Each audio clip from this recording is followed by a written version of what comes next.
Welcome class 7 Sakina public school. Biology का हम second chapter पढ़ रहे हैं। सेकेंड चैप्टर हमारा क्लासिफिकेशन के ऊपर है और क्लासिफिकेशन के बारे में हमने आपको बताया था कि R.H. विटकर का 1969 का दिया गया जो क्लासिफिकेशन है 5 किंगडम्स का, उसमें ये किंगडम एनिमेलिया का ये पहला हिस्सा है। किंगडम एनिमेलिया को 2 हिस्सों में डिवाइड कर दिया गया है।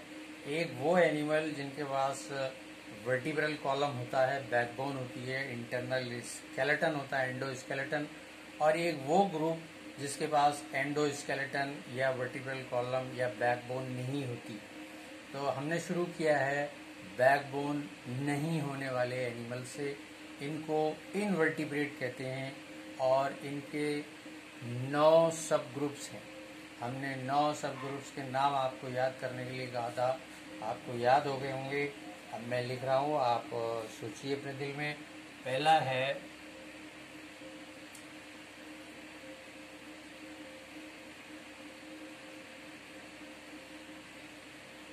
प्रोटोजोआ, यूनिसेलुलर एनिमल्स हैं।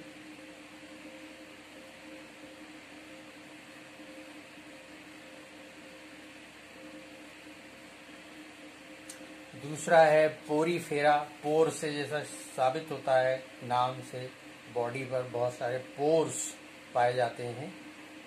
तीसरा है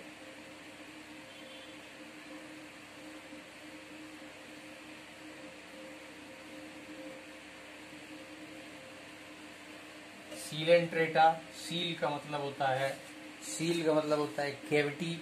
ऐसे एनिमल्स जिनमें एक कैविटी का डेवलपमेंट हो चुका है, सीलेंट्रेटा। उसके बाद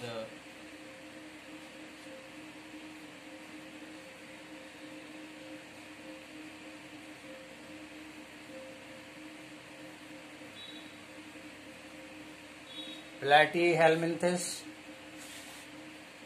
फ्लैटवर्म,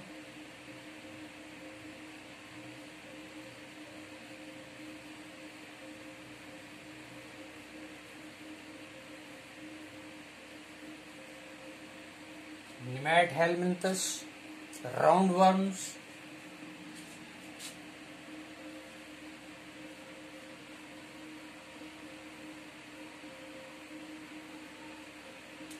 एनिलिडा। राउंडवर्म्स ये भी हैं लेकिन बॉडी इज सेगमेंटेड।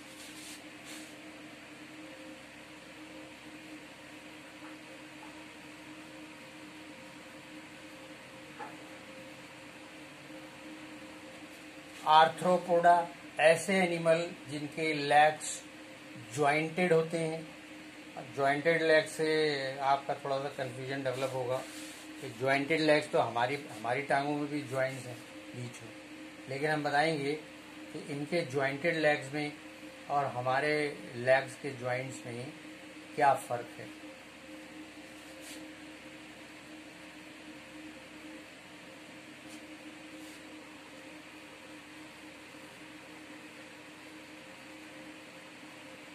आठ नंबर पर मोलस्का और 9 नंबर पर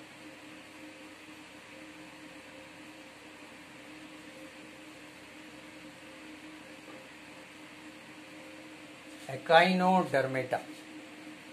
तो इस तरह से ये 9 सब ग्रुप हैं ऐसे एनिमल्स के जिनके पास बैकबोन नहीं है और जिनके बॉडी के अंदर एंडोस्केलेटन नहीं है। तो इसमें सबसे पहला ग्रुप है प्रोटोजोआ। प्रोटोजोआ ग्रुप जो है वो यूनिसेलुलर एनिमल्स पर बेस्ड है। जैसे अमीबा प्रोटियस है यूनिसेलुलर, पैरामीशियम है यूनिसेलुलर। ये जितने भी एनिमल्स हैं ये माइक्रोस्कोपिक ऑर्गेनिजम्स हैं। साइज में बहुत छोटे होते हैं। माइक्रोस्कोप की मदद से इनको देखा जा सकता है। पानी में मिलेंगे, सॉइल में भी मिलेंगे और बहुत सारे एनिमल्स की बॉडी के अंदर पैरासाइट्स की तरह अपनी जिंदगी गुजारते हैं।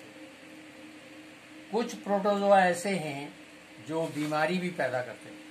जैसे मैं आपको एक बहुत कॉमन प्रोटोजोआ की बात बताऊं जो आपको बहुत ही सुनी सुनाई बीमारी पैदा करने में बड़ा उस्ताद है, और वो है प्लाज्मोडियम वाइवेक्स।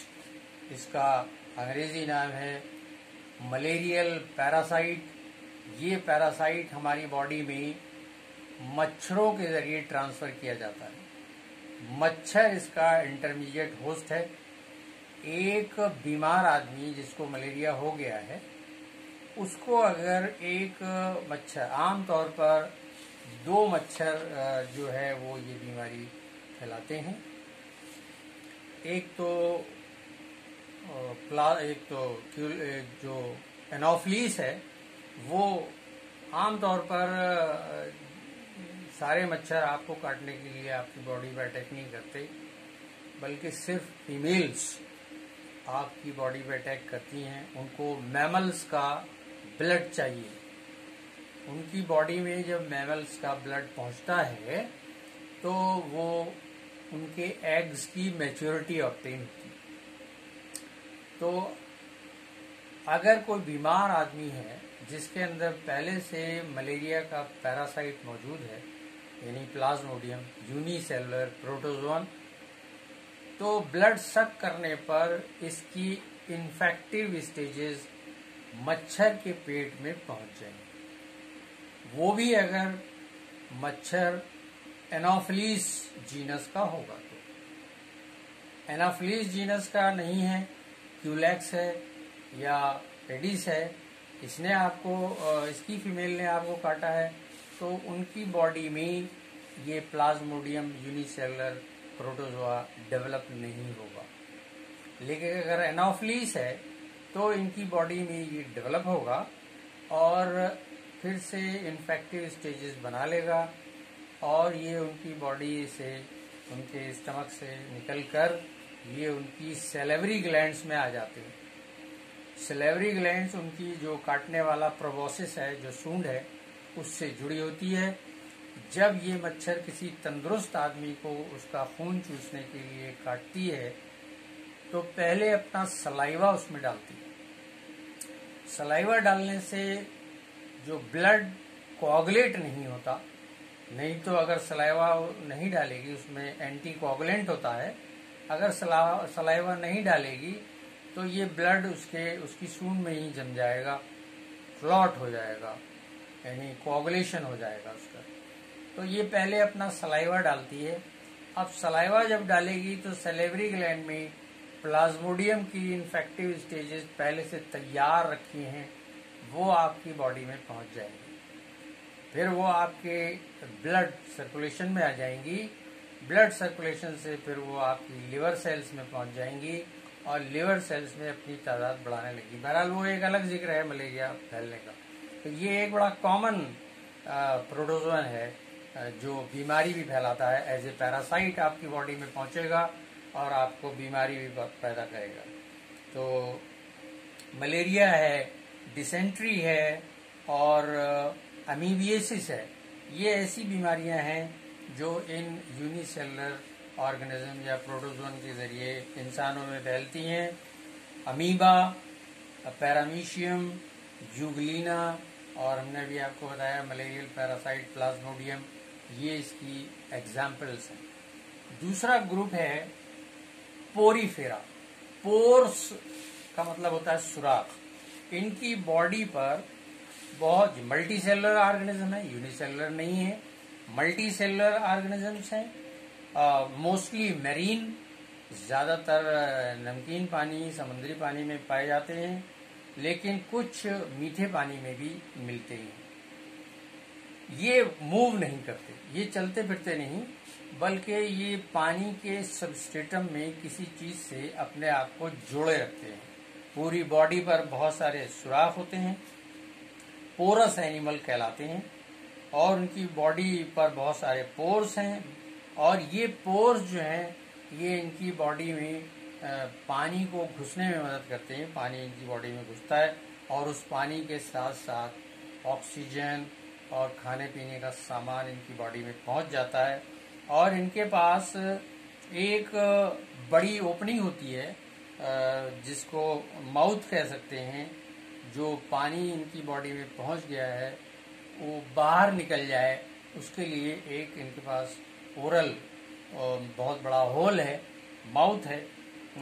जितने भी स्पंजेस हैं, स्पंजेस ये स्पंज नहीं जो हमारे गद्दे वाले स्पंज होते हैं, बल्कि समुंदर में पाए जाने वाले स्पंजेस ये, और साइकॉन जैसे एक नाम है, SYCON, साइकॉन इसकी एग्जाम्पल है। ये समुंदर में पाए जाते हैं और वहीं पर अपनी जिंदगी किसी सबस्ट्रेटम से अपने आप को फिक्स करके गुजारते हैं। उसके बाद और आगे बढ़ेंगे।